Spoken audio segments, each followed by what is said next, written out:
Most kids walk past fallen logs every single day without giving them a second glance. Not me, because I know something they don't. Under that log, there's an entire hidden world, and today I'm going to tell you exactly what's in there. Hi, I'm Charlotte the Brave, and nothing frightens me. Not spiders, not beetles, not the dark, damp, slightly squelchy world that lives underneath a fallen log.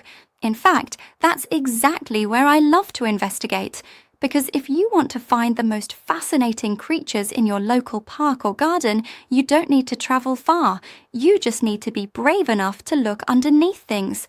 So today, I'm going to tell you exactly what you'd find if you lifted a log right now, and why every single one of those creatures is doing something absolutely extraordinary. But first, Charlotte's 3 rules of brave investigating. Rule 1. Always put the log back exactly where you found it when you're done. Every creature underneath it calls that log home. We're visitors, not wreckers. Rule 2. Look before you touch. Take 30 seconds to just observe. You'll spot so much more. Rule 3. Be brave, but be gentle.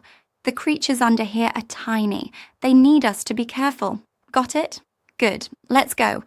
The first thing that hits you when you lift a log is the smell. That rich, earthy, slightly mushroomy smell that fills your nose straight away. That's actually the smell of life. It's fungi and bacteria and tiny invisible organisms, all doing one of the most important jobs in nature, breaking that old log down and returning every last bit of it back into the soil. Nothing in nature gets wasted, not even an old fallen log. Now, what can you actually see in there? The first creatures you'll probably spot are woodlice, those small, grey, armadillo-shaped creatures that immediately curl themselves into a perfect little ball the moment they think they're in danger. Here's the thing that will absolutely astonish your friends at school. Woodlice are not insects at all. They are crustaceans. They are more closely related to crabs and lobsters than to any beetle or spider. They actually breathe through gills, just like a fish, which is why they need to live in damp, dark places. Next, look for centipedes. Fast, orange, and yes, a lot of legs. Centipedes are hunters. They sprint through the darkness, chasing and catching other tiny creatures. Finding a centipede under your log means there's an entire food chain living right there beneath your feet. Then there are the beetle larvae, fat, creamy white, curled up like little commas in the damp wood. They look strange, but they are doing something remarkable. Some of those grubs will spend 2, 3, or even 4 years living inside that rotting log before they transform into beetles. Some of Britain's most spectacular beetles, including the magnificent stag beetle with its enormous antler-like jaws, depend entirely on rotting wood to raise their young. Without old logs, they simply disappear. And finally, look at the wood itself. Run your finger very gently along it. Do you see any pale, thread-like white lines running through the grain? That's mycelium, the living threads of fungi spreading through the wood, slowly and patiently breaking it down, returning every single nutrient back into the soil below. That's not rot, that's recycling, and it is one of the most important jobs happening in nature right now, probably in a park near you.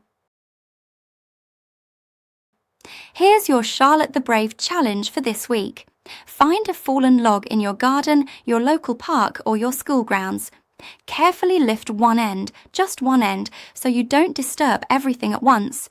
Count how many different creatures you can spot in 60 seconds. Write them down, sketch them if you can. Try to remember their shapes and colours so you can look them up later. Then, very gently, lower the log back into exactly the same position. You're a field investigator now, and field investigators always leave a place exactly as they found it. In the case of the whispering oak, my sister Caitlin and I discovered that the world beneath our feet is far more extraordinary than most people ever realize. Trees connected underground, fungi sending messages through the soil, creatures living secret lives that nobody notices until somebody stops, looks, and is brave enough to investigate. That's what the Curiosity Crew do. We look closer, we listen harder, we care deeper, and it all starts with something as simple and as brilliant as lifting a log. The Case of the Whispering Oak is book 1 in the Curiosity Crew series, a mystery adventure packed with real science that will make you see the natural world in a completely different way. The link is in the description below if you'd like to find out more. I'm Charlotte the Brave. Nothing frightens me, and after today, I hope nothing frightens you either. See you on the next adventure.